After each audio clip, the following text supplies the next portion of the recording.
Muy buenas tardes, estamos en tu programa Tu Onda Club, una radio a tu estilo. Como siempre, verdad que nos acompaña el día viernes el licenciado Sergio Méndez. Sergio, un gusto que siempre estés con nosotros. Muy buenas tardes, un placer, Hugo, gracias por tomarme en cuenta en tan prestigioso programa. Sergio, hoy vamos a hablar sobre un tema verdad que nos ha pedido mucho la gente, que es el contrato de arrendamiento. Este tema, Sergio, lo ha pedido mucho la audiencia, ¿verdad? ¿Cómo funciona esto del contrato de arrendamiento, Sergio?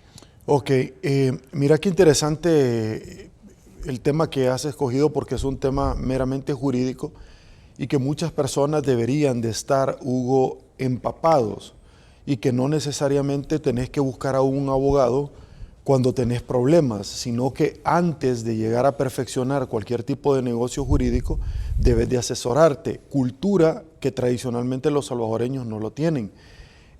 Cultura que es importante tenerla precisamente para evitarte dolores de cabeza y problemas, porque las cosas así como se hacen, se deshacen. Y es importante, Hugo, porque al inicio de cualquier negocio jurídico, todo es amor y paz, todo es alegría. Las consecuencias que devienen posteriormente, luego de haber suscrito un acuerdo, un tratado, un negocio jurídico que nace precisamente en el tráfico jurídico, como las leyes de nuestro país así lo establecen, o cualquier otra ley de cualquier otro país, es importante establecerla previamente y no en el camino irlo modificando o perfeccionando, porque ahí vienen los dolores de cabeza. Ok, tú has traído a colación una figura jurídica que es precisamente un contrato, pero ¿qué clase de contrato? ¿Qué clase de negocio jurídico? El arrendamiento o el alquiler, que también hay una modalidad que es el arrendamiento con promesa de venta. También hay una que es lo que nosotros conocemos como los leasing, y eso es importantísimo poderlo hacer. Un arrendamiento con promesa de venta, pero creo que ese tema lo vamos a dejar para un apartado en su momento porque es demasiado extenso. ¿En qué consiste? Pero tiene Vinculación, por supuesto, que tiene una vinculación, al igual que tiene vinculación con los contratos de compraventa. Hay garantías como cuando tú llevas a perfeccionar, por ejemplo, como el de la hipoteca o la prenda. ¿Cuándo es la prenda? Cuando es automotores o muebles.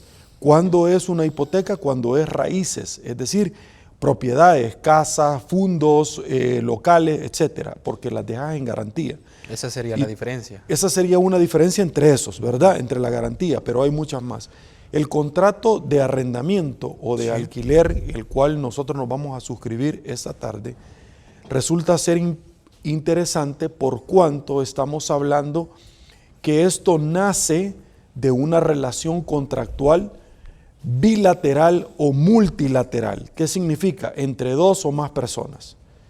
Ok, vamos a partir diciendo algo que es importante, Hugo. Tú tenés un derecho. Sí. Hugo es propietario de una casa. ¿Qué elementos tiene? La tradición del dominio, se dice. ¿Cuándo va a ser la tradición? Cuando tú la estás vendiendo. Le haces la tradición, el tradente y el adquirente. El tradente es el que vende y el adquirente es el que compra. Eso es una compraventa. Pero ¿qué elementos tiene el derecho real de dominio? El derecho real de dominio cuando tú sos propietario, Hugo. ¿Sí? No simple tenedor de la cosa. Sí. Tú sos propietario, tú tenés el uso, el goce y la disposición de la cosa. Uso, goce y disposición de la cosa. Tú lo tenés. Cuando tú haces la compraventa, tú transferís el dominio para que el nuevo propietario haga lo que le dé la santa y regalada gana en el marco de la ley sobre su casa, sobre su apartamento, sobre su carro, sobre su moto, sobre cualquier situación que es susceptible de poder transferirla. Sí, sí. Perfecto. Fíjate qué interesante, porque transferir es un acto entre vivos y transmitir es un acto entre muertos. Mortis causa. Entre los muertos, no. Es lo que nosotros conocemos tradicionalmente como yo quiero hacer mi testamento o seguir diligencias de aceptación de herencia. Ese le podemos dejar en otro programa, otro apartado, para poder hablar sobre esos temas también, porque el derecho es extremadamente amplio, que ha surgido un proceso de atomización. Sí, sí. Es decir, se ha ido atomizando a tal grado de que ya en un cuerpo normativo no se encuentra todo el derecho, como lo quiso hacer Justiniano en la codificación de las normas jurídicas, sino que ahora está el Código de Familia, el Código de lo Civil, el Código Mercantil, el Código Penal. Es demasiado extenso y obviamente porque ha ido creciendo, la sociedad necesita que se le regulen otras áreas. Son ramas diferentes. Ramas diferentes. Sí. Una vez dicho eso, es importante que nosotros partamos de esto. Ya te expliqué que si Hugo me vende su casa, nosotros le ponemos un precio. Sí. Eso es un elemento. Ese es un elemento en el cual nosotros hemos convenido, en base a un valúo, hemos convenido. Pero entonces yo, Hugo, cuando está recibiendo el dinero, que es una obligación mía, la obligación de Hugo es darme la casa, entregarme, ¿cierto? Una vez tú me entregaste la casa, tú me estás y firmaste el documento, cuando tú me estás vendiendo, tú me estás dando el derecho real de dominio. Sí. ¿Y qué elementos tiene el derecho real de dominio? Use, goce y disposición de la cosa, o destrucción. Use, goce y disposición. Pero cuando tú alquilas, solamente le estás transmitiendo el uso y el goce, pero no la disposición. El que está alquilando no te puede destruir la casa. El que está alquilando no puede venir y disponer de la casa. ¿Por qué? Porque él tiene el uso y el goce. Hasta ahí nomás. Porque si no fuera propietario, y no lo es, él está alquilando. Una vez te he explicado cuál es la diferencia conceptual, vámonos entonces al contrato de arrendamiento. Sergio, tú como abogado notario, necesito que me hagas un contrato de alquiler. ¿Qué elementos yo le debo de pedir a las personas que me van a alquilar? Bueno, punto número 1. ¿Y qué garantías podrías también como dar? Por supuesto. Punto número 1. Yo como notario, tú me tenés que a mí garantizar por medio de la escritura que sos el propietario de la vivienda. Sí. Porque si tú no sos el propietario de la vivienda, si tú no tenés un poder del propietario de la vivienda que te ha dado para poderlo hacer, entonces tú sos un estafador. Porque entonces tú estás alquilando algo que no te corresponde, porque tú no sos el titular del derecho real de dominio. Pero vamos a una cosa también, si en este caso vaya, por ejemplo, la mamá o el papá o persona que sea propietario de la persona, de la casa, puede como ya haya fallecido el propietario y te deja a ti algo como un poder, pero todavía no está escrito, ¿cómo podríamos hacer en ese caso? Sí, pero tú me mencionaste varias modalidades. Tú me dijiste, si el propietario ya está muerto, sí, tú tenés que ser el heredero. Y para alquilar una propiedad, a ti te tienen que haber determinado como heredero universal de esa herencia. Si la herencia puede ser testada, porque dejaron un testamento, o intestada, que no dejaron un testamento, pero tú sos el hijo de la señora o del señor. La ley ya dice quiénes son las personas llamadas a recibir herencia. Y quienes reciben herencia adquieren derechos, pero también obligaciones. Sí, sí. Porque una persona viene y dice, fíjese que yo voy a recibir una herencia. ¿Y de cuánto es la herencia? De $1.000.000. Ah, perfecto. Pero esta casa y estas propiedades tienen obligaciones. No han pagado impuestos a la alcaldía. Están embargadas. Y entonces, ¿cuánto vas a recibir? 1.000.000. ¿Y cuántos son las deudas? 2.000.000. Uy, no me conviene. Porque si tú recibís herencia, vas a tener que responder ante los derechos tuyos, sí, adquiridos, pero también ante las obligaciones. ¿Qué pasa si el que se murió tenía un hijo pequeño? Tiene derecho a los alimentos. ¿Y quién crees que va a responder ante todo eso? Nosotros. Tú, el que recibe herencia. Por lo tanto, se determina que tú puedes repudiar la herencia. No, yo no la recibo, porque son más cosas negativas que positivas las que yo voy a recibir. Y si yo voy a recibir 1.000.000 y voy a pagar 1.000.000, ¿para qué la voy a recibir, Hugo? No me trae cuenta. Entonces hay que vayan directamente a la herencia y que se la pidan directamente. Yo no quiero ninguna herencia. Ok, punto número 1. Ya me planteaste tú una situación. Pero entonces, mientras a ti no te hayan declarado heredero interino o definitivo, Sí, sí. tú no puedes alquilarla. Tú no lo puedes alquilar porque tú tenés como heredero una expectativa, pero no tenés un derecho adquirido porque no te han establecido a ti como válido el tema. Ok, una vez dicho eso, que es interesante, Sí. vamos entonces al alquiler, al arrendamiento.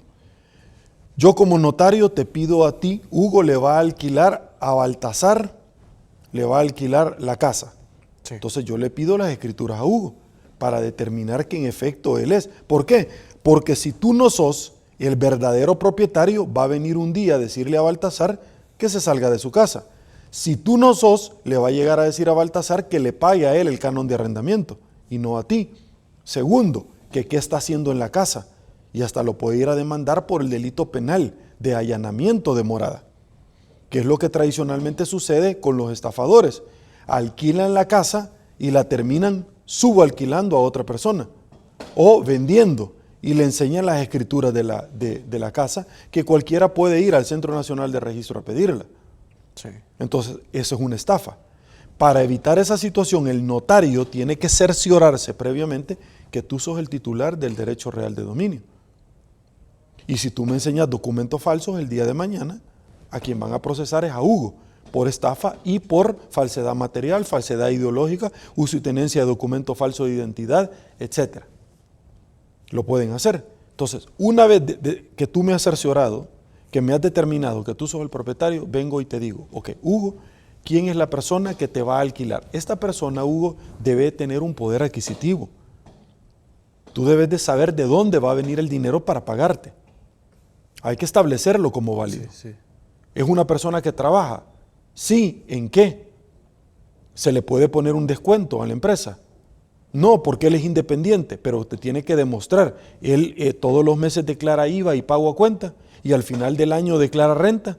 Sí, no. ¿Y por qué no? Entonces tú no tenés ninguna garantía el día de mañana, Hugo, que te va a pagar, porque tú tenés que ver la procedencia de los fondos, que en efecto existan, porque de nada te sirve que te dé el primer mes por adelantado y te dé el depósito. El depósito como tal tiene una naturaleza. El depósito no sirve para garantizar el pago de un canon de arrendamiento que no te van a dar.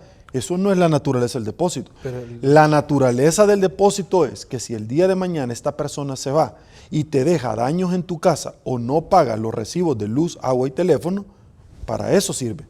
Pero no viene a sustituir una cuota más de un canon de arrendamiento, lo que muchas personas confunden. Cuando ya se avecina el final del contrato, te dicen la última cuota del año, es decir, la 12ª, la 12ª, tome la del depósito. No, papá, si es que la naturaleza del depósito no sirve para eso. ¿Sí? Y la mayoría de contratos establecen que el depósito se pierde en caso de incumplimiento. En caso de incumplimiento, el depósito se pierde. Sí, sí, por y eso. se lo reserva la persona que es propietaria. Porque tras que no me pagaste y te fuiste de la casa, yo te voy a ir a demandar en un juzgado. Antes de inquilinato, ahora es un juzgado de lo mercantil con la nueva Código Procesal Civil o Mercantil, tal sea el caso, porque son dos naturalezas diferentes. Sí, en este caso, Sergio, la pregunta era ¿cómo funciona el depósito? Porque como muchas personas lo confunden, como tú decías, pero ¿cómo funciona el depósito? El depósito como tal sirve únicamente para garantizar el no pago de los servicios, ¿sí? Pero no viene a sustituir a un canon de arrendamiento. Esto sirve, por ejemplo, mire, él no me pintó la casa, no me pintó el local. Bueno, entonces voy a echar mano del depósito para poderlo pintar. Y tradicionalmente el depósito es equivalente a una cuota del canon de arrendamiento. Si tú alquilas la casa en $600 el depósito. Sí, sí. ¿Qué pasa con el caso de incumplimiento, Sergio? En caso de incumplimiento de un contrato, Sí, correcto. perfecto. Si una persona te incumple porque va pagando por adelantado, entonces tú le puedes pedir que te entregue la casa. No es, Hugo, bien visto la recomendación de que se vaya a meter a la casa y lo saque, porque entonces se podría caer en otra modificación que estaríamos hablando del ejercicio ilegal de un derecho. Lo que tradicionalmente se hace es presentar una demanda luego del aviso que se ha hecho. Perfecto. ¿Qué otras medidas de coacción sí se podrían hacer? Un propietario podría ir a la agencia distribuidora de energía a pedir que le corten la energía. Por supuesto que podría ser. Y ese no es ningún problema. Podría venir y cambiarle la cerradura de la entrada. Lo podría hacer. Y si la persona que llega empieza a dañar la puerta, lo podrías demandar incluso por un delito penal de daño. ¿Sí? Sí. La persona podría venir y decir que se le han perdido cosas. Sí, para eso tú llegas con un notario, levantan una acta, llegas con un cerrajero y le cambian la cerradura y firman todos los presentes y te evitas cualquier tipo de demanda penal el día de mañana. Ok, ¿podría entonces el propietario, como una forma de presión, cancelarle los servicios? Por supuesto que podría. No hay ningún problema, Hugo. Le podría cancelar los servicios. ¿Qué servicios? Agua, luz, teléfono. A tal efecto, por ejemplo, que la convivencia no sea tan pacífica e ininterrumpida de la persona que está dentro y que por la misma presión termine entregándote la vivienda. El que te entregue la vivienda no significa que la obligación termina, porque tú le pusiste una demanda y tú vas a ir a un tribunal. ¿A qué? A exigirle el pago de los cánones de arrendamiento más los intereses. Y si estos intereses pactados, porque hay un interés legal, no cubren en su totalidad, ¿por qué? Porque si tú, por ejemplo, tenías un préstamo en el banco y no has podido pagar ni en la aseguradora, porque él no te paga, estamos hablando de lucro cesante y daño emergente. Todo lo que dejó de producir, todo lo que te generó el daño a consecuencia de ese ilícito. Y él te tiene que responder, Hugo. Sergio, ¿qué documentos se deberían de presentar a las personas que quieren alquilar una vivienda o local o un terreno? Ok, yo normalmente lo que yo le solicito a las personas cuando llegan a contratar los servicios es que se garanticen. ¿Cómo se van a garantizar? Bueno, por medio de un fiador. Es decir, vienen la pareja de esposos y quieren alquilar. Ok, los dos van a comparecer como deudores dentro de un contrato de alquiler. Pero también les pido un tercero, un fiador, Hugo. Y el fiador lo voy a seguir amplio y suficiente. Recordad que el fiador ingresa en esta dinámica subsidiariamente. Es decir, como aquella persona que es fiador en una tarjeta de crédito. Yo puedo decidir si me voy directamente con el deudor o con el fiador. No hay ningún problema, yo puedo decidir. Pero además de esto, lo que yo les pido, Hugo, es que se puedan firmar con antelación letras de cambio o, aún mejor, cheques pofechados. Recordemos que las letras de cambio, al igual que los cheques, son medios cambiarios, al igual que también las letras de cambio y los pagaré. Sí, pero el cheque como tal tiene un elemento adicional que también puede ser conversado o utilizado por una instancia penal, emisión de cheques sin provisión de fondos. Por lo tanto, embiste una figura muy diferente a la que tradicionalmente tenía. Eso es lo que nosotros le solicitamos, en base a la presión misma, porque no es lo mismo el que tú debas y no hay cárcel por deudas a que hayas emitido un cheque. Y el cheque sí es un documento, un medio cambiario que tiene aparejada fuerza ejecutiva, al igual que los otros dos, pero adicionalmente tiene el elemento punitivo, que es lo podés ejecutar en un juzgado de sentencia por emisión de cheques sin provisión de fondos. Si el cheque, Hugo, no tiene fondos, pero además de esto, cerraron la cuenta, o quien te lo emitió no era el titular, estamos hablando de un cheque, de un delito penal, que la emisión de cheques sin provisión de fondos es un delito, una instancia privada, penalmente hablando, en un juzgado de sentencia. Pero si es emisión de cheques sin provisión de fondos subsidiario al delito de estafa, estamos hablando de que conoce la Fiscalía. Sergio, y puede generar una orden de detención administrativa o judicial, tal sea el caso. ¿Quién paga el contrato de arrendamiento en este caso? El que lo va a alquilar.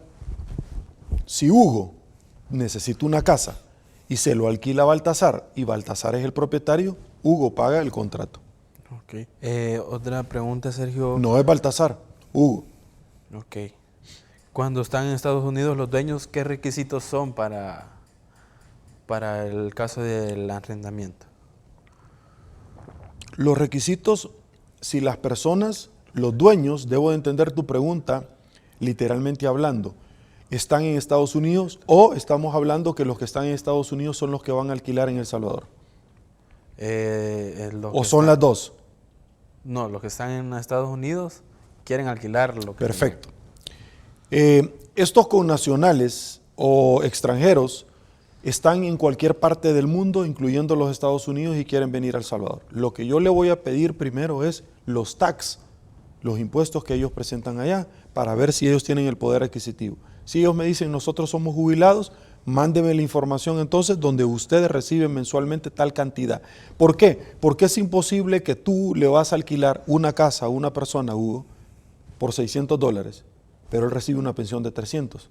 ¿De dónde va a sacar el resto? Ah, es que mi hija me va a ayudar. Sí, pero entonces metamos a la hija también como deudora, para que las dos se hagan responsables. Pero si te dice que la hija y no comparece ni como deudora ni como fiadora, ¿qué te garantiza a ti que en el segundo mes vas a empezar a tener problemas de retraso de pago de la cuota de arrendamiento? Nada. Entonces, tú tenés que asegurarte desde un inicio en que te van a pagar. ¿Qué documentos le tenés que pedir además de los documentos personales? Además de la ubicación. Si es una persona, Hugo, que alquilaba una vivienda y que se va a cambiar a esta porque esta es mejor zona, que se va a quedar porque le queda más cerca de los colegios de los niños o de su trabajo, entonces pedirle el contrato de arrendamiento anterior, pedirle los números de teléfono de los que alquilaban anteriormente para ver cómo les quedó a ellos, si bien o mal, pedirle entonces también referencias personales y familiares, y tú les hablas. Seguro, si él las está poniendo, van a hablar bien, pero si tú les hablas a los propietarios de la vivienda o del local que le estaban alquilando, tú vas a poder tener un punto de referencia y ellos te van a decir, mire, la verdad es que ellos se van y han sido muy buena paga. Mire, la verdad es que ellos se van porque yo les estoy pidiendo la casa, porque nunca pagaron. La verdad es que se van porque yo le estoy pidiendo la casa porque mi hija se va a casar y yo se la quiero dar la casa. Entonces tú vas a ir valorando, Hugo, como en cualquier otro crédito en un banco, si este es sujeto de crédito y si realmente te va a llegar a cumplir. ¿Por qué? Porque alquilarle una casa a alguien que no te va a pagar, eso es estar comprando problemas, Hugo. Y alguien me podría decir que yo tengo 4 meses de no alquilar la casa. Sí, pero yo le diría que pase mejor 6 meses más a meterse en un problema con una persona, un inquilino que va a llegar y que va a ser un problema, como las que ya hemos tenido nosotros, ciertamente. Yo he tenido casos de inquilinas cuando de pronto ya no te pagan y de pronto te empiezan a decir que hasta la mala persona sos vos porque les estás cobrando. Porque ella tiene necesidad con sus hijas. Y entonces la mala persona sos tú. Y entonces tú venís y le decís, miren, no tengo nada que hablar, va a llegar mi abogado, porque yo tengo abogados en el despacho, para tú no meterte en un problema legal, sí, y le voy a ir a poner la demanda y le voy a embargar su salario. Y se acabó. Y en este caso, Sergio, que puede hacer lo contrario, porque, vaya, por ejemplo, puede ser lo contrario, te mandan un poder, el poder tiene que ser original, ¿o cómo? Okay. ¿O solo es una copia? El poder tiene 2 modalidades que te van a enviar. Una puede ser ante notario salvadoreño, sí, celebrado en Estados Unidos, pero se celebra por medio de las leyes de aquí. Se llama Lex Loci Celebración. ¿Sí? Ok. Sí. Entonces tiene validez en El Salvador porque es un notario y está en Estados Unidos o ha ido a sacarle únicamente a Estados Unidos. No hay ningún problema. Lo trae, extiende el testimonio y ya. ¿Qué pasa cuando este notario no es salvadoreño, es de otro país o es el notario que trabaja en el consulado? Tiene que ingresar a El Salvador por la vía del apostillado, Ministerio de Relaciones Exteriores. Ve las dos diferencias que te acabo de plantear. Si es un abogado que vive allá, un abogado salvadoreño, solo emite nada más el testimonio y lo envía. Y se acabó. Del poder. En este caso, ¿qué consecuencias puede tener? ¿Quién? La situación en la que podemos estar. Por ejemplo, me pueden quitar la casa, o ya dando yo un poder. O si el poder es falso, por supuesto, y se dan cuenta posteriormente, en el caso del poder. Y en ese caso ya no puedo proceder yo a demandarlos por... Un día vamos a hablar acerca del mandato, que es el poder. Así se llama. En el Código Civil está establecido en determinados libros, ¿verdad? Que está segmentado el Código Civil, ¿verdad? Está segmentado y se establece como el mandato. El mandato como tal tiene características y tú haces un poder general, con cláusula judicial, un poder administrativo, es decir, hay diferente y el mandato tiene que ser específico para lo que se va a utilizar. Yo no puedo llegar, por ejemplo, a un banco, Hugo, a querer abrir una cuenta del banco de ahorro o plazo fijo a nombre de la persona que me dio un poder si el poder no lo dice. Yo no puedo ir a venderle una casa a una persona con poder si el poder dice que lo que le voy a vender es un terreno. Yo no lo puedo hacer. Y yo como notario, yo veo las facultades que le han dado y no puede. No puede, Hugo, porque entonces estaría cayendo hasta en una estafa. ¿Y qué pasa si vende la casa y él lo facultaba para la casa pero no le envía el dinero? Ese es otro delito penal. Se llama apropiación o retención indebida, porque existe el justo título que obliga a devolver la cosa. Y en este caso, ¿qué es? La cosa fungible, dinero.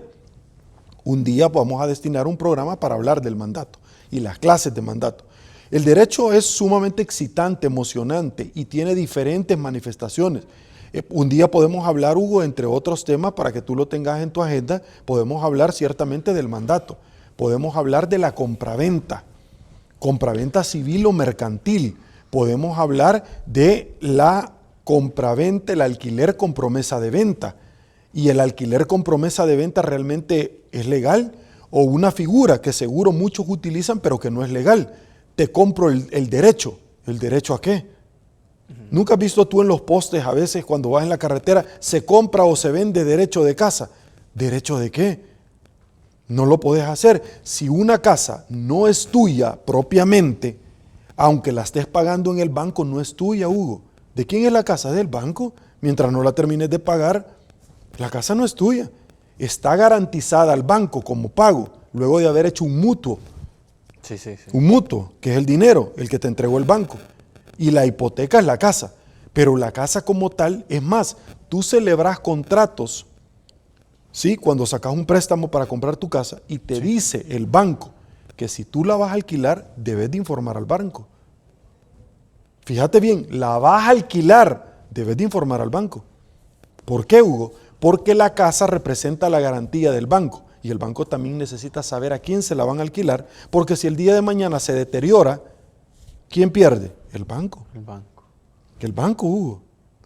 Es más, si tú tienes diferentes acreedores, tú, Hugo, a un montón de gente que tú le debes, pero viene el banco y es el último acreedor, la ley te dice que va a ser el primero, porque los bancos tienen derecho de prelación por sobre cualquier otro acreedor. Ya lo dice la ley. Entonces tú debes de saber que si tú firmaste con José, le debes, te prestó dinero, luego con María, luego con Juana, luego con Armando y luego con Rafael y el último fue el banco, ¿quién crees que va a ser el primero? Los últimos serán los primeros. Los bancos tienen derecho de prelación, así dicen las leyes, tanto mercantiles como bursátiles, el derecho bancario. ¿Por qué razón? No me lo preguntes, así lo establecieron. Entonces, una vez te he explicado esto, el derecho es tan amplio, Hugo, que hay muchos temas de los cuales podríamos hablar. Podemos hablar del testamento. Es más, te dejo sobre la mesa. Mira, Sergio, y una persona que se esté muriendo ahorita, enfrente de Hugo, y que diga, Hugo, dame un lapicero, voy a agarrar una página o una servilleta, sí, y saco yo un lapicero y empiezo, quiero decir que yo le dejo a Hugo todos mis bienes, ¡pum!, y se muere. ¿Eso sirve? ¿Tiene validez? No. Eso se llama testamento hológrafo.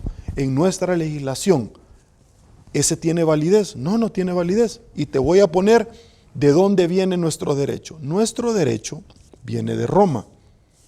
El derecho que se implementa en España es ese. ¿Sí? Sí, sí. Por lo tanto, nuestro derecho civil deviene del Código Napoleónico y a la misma vez del Código chileno. Entonces, mi pregunta es, Sergio, y en base a lo que tú me estás diciendo, ¿me podés poner un ejemplo sobre la servilleta más puntual? Es más, te lo voy a poner más. Poneme el ejemplo en el fútbol. Pero sería como... Solo te termino. Sí, sí.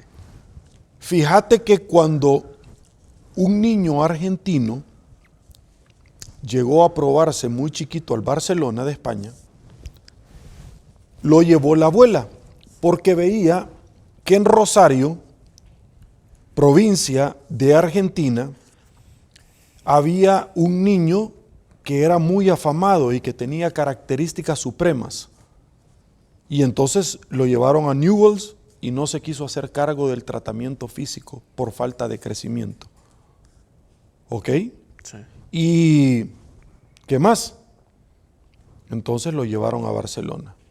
Y luego de varias pruebas futbolísticas, lo vieron jugar. Y varios meses y no le decían que sí, porque él estaba muy pequeño, tenía como 11 años. Y a esa edad no podían debutar. Por lo tanto, hacerse cargo el Barcelona del sostenimiento del niño en términos económicos, en términos de alimentación, en términos económicos estoy diciendo en un hotel, Sí, sí. de alimentación, de educación y por supuesto costear todo su tratamiento y traer a la familia también y llevarla a la hermanita a un colegio al igual que él, a futuro representaba un gran riesgo. Por lo tanto llegó el cazatalentos Carlos Rechac y en un restaurante le dijo, yo voy a contratar a tu hijo, pero yo no tengo ninguna garantía, le dijo el tramitador que andaban, de que me estás diciendo eso. Y ahí estaba el papá del niño. Y entonces, yo te estoy dando mi palabra, le dijo Carlos Rechac, en Barcelona, Cataluña. Sí, sí. Y le dijo, pero vos debes de entender que eso no es suficiente, algún documento y algo. Agarró una servilleta y dijo, yo, Carlos Rechac, quien funjo dentro del Barcelona Fútbol Club en tal categoría, me comprometo a fichar a Leo Messi para que juegue en el Barcelona. Y te estoy contando una historia real. Sí, sí. Y está la servilleta, tú la podés buscar, está enmarcada, que va a valer muchísima plata. Sí. Y la tienen en una caja fuerte de un banco. Listo. Hugo, ¿esa servilleta realmente tenía algún tipo de valor probatorio? ¿O esa servilleta pudo haber sido considerada como un acuerdo entre las partes, es decir, un contrato? Desde ningún punto de vista. Carlos Rechac se lo pudo haber firmado, como lo hizo, pero ahí le estaba endosando su palabra. Y hoy conocemos la historia de aquel niño prodigio que se llama Leo Messi. Entonces ya te puse un ejemplo concreto donde el testamento hológrafo no vale, un día podemos hablar de eso, Sí. así como no vale. ¿Por qué? Porque la ley ya me establece ciertos requisitos y solemnidades que yo debo de cumplir. Debe ser otorgado en un instrumento público. ¿Y quiénes son las personas según la ley del notariado que pueden establecer un documento público? El notario propiamente hablando, ¿sí? Que ejercemos una función pública. Pero además de eso, ¿quiénes? Los alcaldes. ¿Para qué? Para casar. ¿Y quién más? Los cónsules de carrera. Ya te establece quiénes son. ¿Y en qué medida? Bueno, yo te quiero decir que yo como abogado no ando mi libro de protocolo. Y entonces necesitan ahorita que hagamos una compraventa de vehículo. La compraventa de vehículo la puedo hacer en un instrumento, en protocolo, sí, pero también en papel, en un documento privado autenticado, en una hoja de papel bond, Sí. también, y solo le pongo nada más el sello de notario. ¿Y es valedero? Sí, es valedero, porque la ley ya me dice. Perfecto. Un testamento, ¿lo puedo yo hacer en un documento privado, en una hoja de papel bond? No. ¿Y entonces dónde lo tengo que hacer? En escritura pública, ante testigos, que ya la ley ya me dice. ¿Me puedo yo casar, Hugo, en un documento privado? No, tiene que ser escritura pública. El acta prematrimonial sí puede ser en un documento privado, pero el acta matrimonial, donde comparecen 2 testigos de cada una de las partes, ¿cierto? Una persona que no puede firmar puede comparecer, sí, con su huella. Y otra firma a ruego por ella. Y dice que está firmando a ruego y ella está, me he cerciorado de todas las capacidades físicas y mentales y que ella puede firmar. Por lo cual un moribundo no puede firmar. Entonces ya se han dado casos donde luego de cotejar la firma, se dan cuenta que la firma no es. ¿Y qué documento ya viene ahí? Bueno, ahí se puede poner una demanda por falsedad ideológica, por falsedad material, por, por suplantación del estado familiar, porque la firma como tal se hace una prueba con un calígrafo para determinar los trazos. ¿Sí? Sí. Y entonces se le hace una pericia grafotécnica para determinar los trazos. Se determinan los trazos y la profundidad, porque la firma como tal solo Hugo puede hacer. Es como la huella digital. Entonces, ¿qué pasa? Vamos a hablar un día de eso, pero ¿qué pasa, Sergio, si el contrato de alquiler o de compraventa o la escritura donde se instaló un testamento, la firma es falsa? Entonces no nació a la vida jurídica el documento es falso y las obligaciones ya no existen, porque no lo firmó la persona que fue el titular del derecho real de dominio. Luego de determinar que es falsa. ¿Y cómo se va a determinar que ella es falsa si la persona ya murió, Hugo? Ya no está con nosotros. Entonces se busca material dubitado. ¿Y qué significa el material dubitado? Significa el material de comparación. Yo voy a ir al Centro Nacional de Registro, a Docusal, a pedir información cuando él hizo la firma en vida, y entonces voy a empezar a comparar y a cotejar, y un perito grafotécnico va a determinar si es o no es la firma. Sergio, en este caso, para el último ejemplo, ¿verdad? Que está muy interesante el tema, podríamos, por ejemplo, yo soy un hermano tuyo y yo en mi espacio, por ejemplo, en mi terreno o algo así, yo tengo mi casa y vengo yo y te digo, bueno, te voy a dar tal parte de mi terreno, pero solo es por palabra. Puede hacer que tengamos conflictos a futuro o no.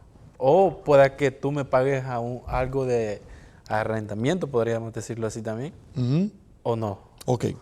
El ejemplo que tú acabas de poner es sumamente interesante, porque hay personas, Hugo, que llegan a adquirir los terrenos por el paso del tiempo. Y eso tiene un nombre en el Código Civil y Mercantil. Se llama, como forma de adquirir, título traslaticio del dominio. Título traslaticio del dominio. Sí. Ya te expliqué en qué consiste el dominio. Uso, goce y disposición. Sí. Pero ¿cómo se llegan a adquirir las cosas? Por la forma o la tenencia quieta, pacífica e ininterrumpida. Y existe un tiempo, sí, por más de 30 años, cuando las propiedades no tienen dueño. Entonces tú venís y decís, nadie me puso una demanda por 30 años, nadie vino a reclamarlo. Yo puedo llevar testigos al juzgado donde viene y dice, ¿y usted cuántos años tiene? 60.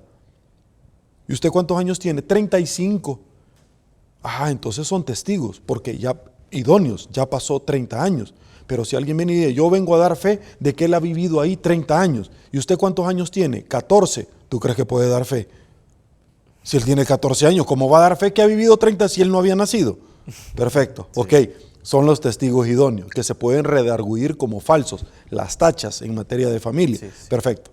Ok, tú has puesto un ejemplo bien interesante, porque si un hermano viene y te dice a ti, Hugo, yo te doy la oportunidad para que vos en mi solar, en mi terreno, en mi fundo, sí, tú construyas tu casa, pero lo accesorio sigue la suerte de lo principal.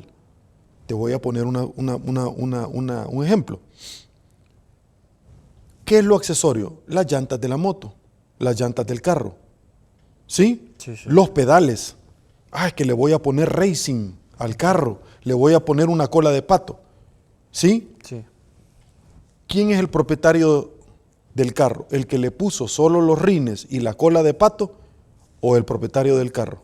El propietario. Entonces, lo accesorio sigue la suerte de lo principal. Por lo tanto, Hugo, ¿cuál es lo principal? ¿El terreno o la casa? El terreno. El terreno. Entonces, ¿qué está dentro del terreno? La casa. Entonces la casa es propiedad mía también. Por eso es que en los contratos de alquiler te dicen que cualquier mejora que tú le llegas a hacer dentro de la casa es para el beneficio del propietario. Vos me podés decir, mire, yo me voy a destrabar las puertas y me los voy a llevar, entonces tiene que poner las puertas anteriores. Yo voy a llevar el pantry, entonces tiene que poner el pantry anterior. Sí, no hay problema, pero eso es ganancia mío. ¿Por qué? Porque lo principal absorbe a lo accesorio, o lo accesorio sigue la suerte de lo principal. Listo. Una vez te he explicado esto, el ejemplo más común en las aulas de la universidad, cuando yo estaba en mi licenciatura, cuando yo estaba en diferentes posgrados o maestría, es el anillo. Tiene un diamante. ¿Cuál es lo principal? El anillo, y el diamante es lo accesorio, por lo tanto es mío, todo es mío. Me llevo todo, ¿cierto? Sí, sí. Ok. Había un ejemplo bien simpático, Hugo, que ya te lo voy a poner, que tiene que ver con la palabra de Dios, ya te lo voy a poner, y que es interesante porque el derecho como tal el derecho positivo deviene del derecho natural.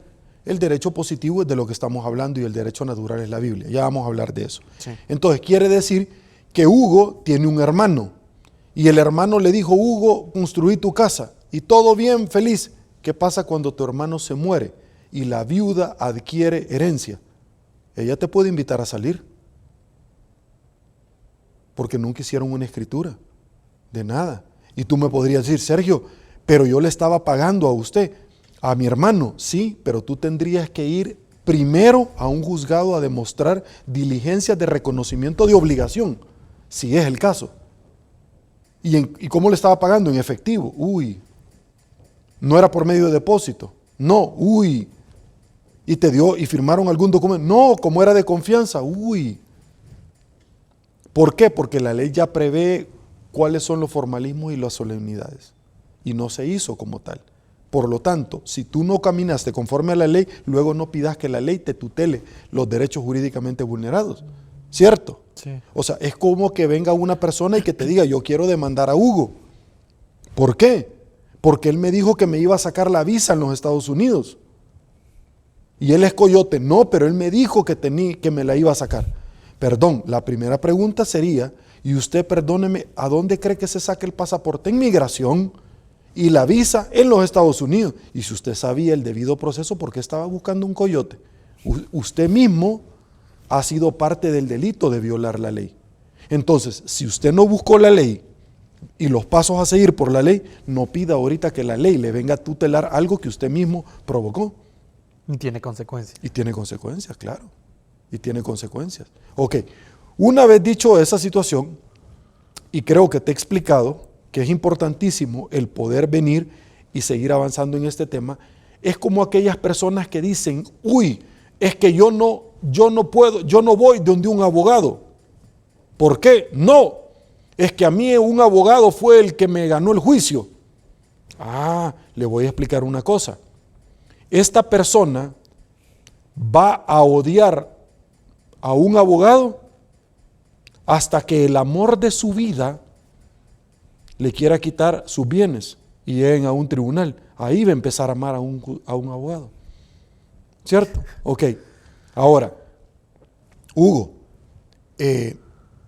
los abogados como mi persona, que vivimos de mi prestigio, que se elabora toda la documentación de contrato, de prestación de servicio, etcétera, para que quede estipulado, somos abogados honorables. Esto es como hablar de los médicos. Usted no puede encajuelar a todos los médicos en un solo contenedor. ¿Por qué? Porque en todas las profesiones hay gente que prostituye, como los periodistas delincuentes que se plegan a los gobiernos para andar hablando bien o mal de X personas porque les están pagando. Lo dijo Monseñor Romero en su homilía. Lo dijo categóricamente sobre aquellos que atacaban a Monseñor Romero, que llevaron hasta las pancartas, Hugo, y llevaban invistieron por medio de una campaña, mate a un cura, haga patria, y lo decían los medios de comunicación, Hugo. Y ahora es un mártir. Ahora sí, Monseñor Romero. Pero cuando viene el pastor Vega y empieza a cuestionar, lo quieren atacar. Pero Monseñor, porque ya está muerto, era bueno. Si el pastor Vega está haciendo lo mismo que hizo Monseñor Romero, lo mismo está haciendo. Perfecto. Entonces, en cada profesión hay gente mala y hay gente honorable y hay gente con excelencia. Ok, una vez dicho la situación esa, voy a ir a una cosa que me parece que es importante, Hugo, para establecerlo. Y es que cada uno de los contratos, no importa cuál es un contrato de prestación de servicio, un contrato laboral, un contrato colectivo con los sindicatos, etcétera, todo se debe de hacer desde un inicio y todo debe de quedar por escrito. Había una persona que se murió y tenía un montón de obras de arte y la llevaron a una subasta. Y en la subasta, el primer objeto no era un objeto valioso, era la foto del hijo, hecha a mano, una pintura. Y entonces viene el señor, el que estaba llevando a cabo la puja, Sí. lo pone y dice, como primer punto el artículo que vamos a poner a una subasta pública, no es el retrato de Goya, no es el de Van Gogh, no es el carro Ferrari del 56, no es el Jaguar del 47, no, es el retrato hecho a mano del hijo. ¿Quién da más? Y todo el mundo callado. Y todo el mundo callado. ¿Quién propone? ¿Quién da 20? Todo el mundo callado. Y entonces viene un mayordomo del Señor y dice, yo doy $20. Sí. Ante una millonaria fortuna que iban a poner. Y él ya había dejado en su testamento que el primer artículo que se iba a subastar era el cuadro de su hijo hecho a mano, que él lo pintó. Él ya lo había dejado y había dejado legatarios en su testamento y que así iba a ser. Entonces viene el mayordomo y dice, yo, $20. $20 a la una, $20 a las 2, $20 a las 3. Vendido al señor mayordomo que ofreció $20. Lo llaman y le dicen, le vamos a entregar inmediatamente que usted cancele los $20, le vamos a entregar el cuadro. Se cierra la puja y todo el mundo se quedó, la subasta, ¿por qué? Se acabó, ya se cerró. No, pero faltan los demás artículos. No, le dijo. Es que el propietario, el multimillonario, en su testamento dijo que comprara ese cuadro se llevaba a los demás. Y entonces todo el mundo se quedó viendo. Él dijo que el que se llevara al hijo se llevaba a todo lo demás.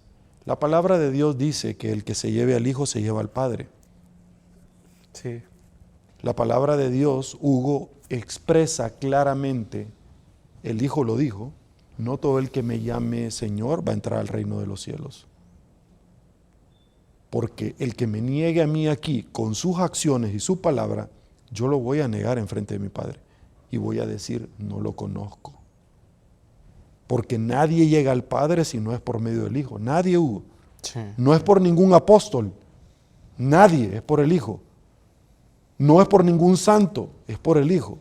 No es tampoco ni por ninguno de los seguidores en su momento de que es por el Hijo. Él dijo, nadie llega al Padre, sino tú tenés intercesor, decía, ante el Padre, que soy yo. Yo voy a, y la Biblia lo dice, porque habla acerca de los juicios de Daniel. Tú tenés quien te va a defender. Y mira qué interesante lo que dice aquí, con esto voy a ir terminando, donde dice Marcos 3, del 7 al 12. En aquel tiempo Jesús se retiró con sus discípulos de la orilla del mar, seguido por una muchedumbre de galileos, una gran en el mar de Galileo, que no es mar, como el mar muerto, no es mar, ¿verdad? Es un lago. donde se empoza el agua y es lo más bajo de la tierra, por eso es que está la sal del Mar Muerto. Procedente de Judea y Jerusalén, de Idumea y Transjordania y de la parte de Tiro y Sidón. Habiendo tenido noticias de lo que Jesús sabía, se trasladó de donde él estaba, entonces rogó Jesús a sus discípulos que le consiguieran una barca para subir en ella, porque era tanta la multitud que estaba a punto de ser aplastado. En efecto, Jesús había curado a muchos de manera de que todos padecían algún mal. Mira qué interesante lo que te voy a decir, porque en algunas provincias decía, ve y habla de lo que tú viste, como los leprosos, o rendí culto en el templo, y solo uno regresaba a alabarlo de los 10, pero en este caso les decía, no cuentes nada. Y mira qué interesante, porque si no, estaba cerca la crucifixión y todavía no ha llegado el tiempo. Y decía, en efecto, Jesús había curado a muchos de manera de que todos te padecían algún mal, se le echaban encima para tocarlo. Cuando los poseídos por espíritus inmundos lo veían, se echaban a sus pies y gritaban, tú eres el Hijo de Dios. Pero Jesús les prohibía, y particularmente a los poseídos, porque los poseídos tenían demonios, y los demonios lo conocieron en el cielo, que fueron los ángeles caídos. Te prohíbo que hablas y que digas alguna palabra en frente de todo el mundo. Una vez quisieron crucificar a Jesús porque estaban cerca de él, y una persona tenía una mano tiesa, muerta la mano, y entonces lo estaban observando para ver si el sábado respetaba o hacía algún milagro. Y entonces vino él y le dijo, ponte en medio de la sala, y le dijo, está escrito que el Hijo del Hombre ha venido para los enfermos, pero una persona que está enferma no hay que socorrerlo y hay que dejarlo morir. Por eso yo te digo que levantes tu mano y vete. Y la mano le empezó a mover. Inmediatamente ahí decidieron que iban a crucificar a Jesucristo y que ya tenían elementos porque había fallado ante la ley de Moisés.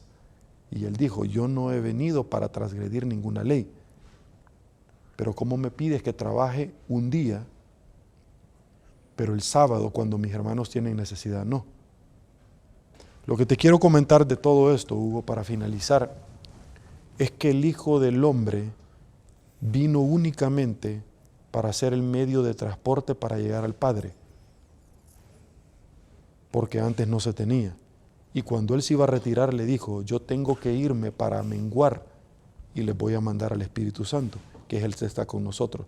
El reino de Dios no va a venir, el reino de Dios y su justicia, que es lo que me ha pasado a mí cuando diferentes políticos me han querido investir. Dios se ha encargado con ello. El reino de Dios, Hugo, no va a venir. Ya está acá entre nosotros, que es muy diferente. Muchísimas gracias, te agradezco. No, gracias a ti, Sergio, por siempre tomarte el tiempo con nosotros, ¿verdad? Bueno, hemos llegado a nuestro programa, al final de nuestro programa Tu Onda Club, una radio textil. Pasen feliz tarde y que Dios nos bendiga a todos. Bendiciones.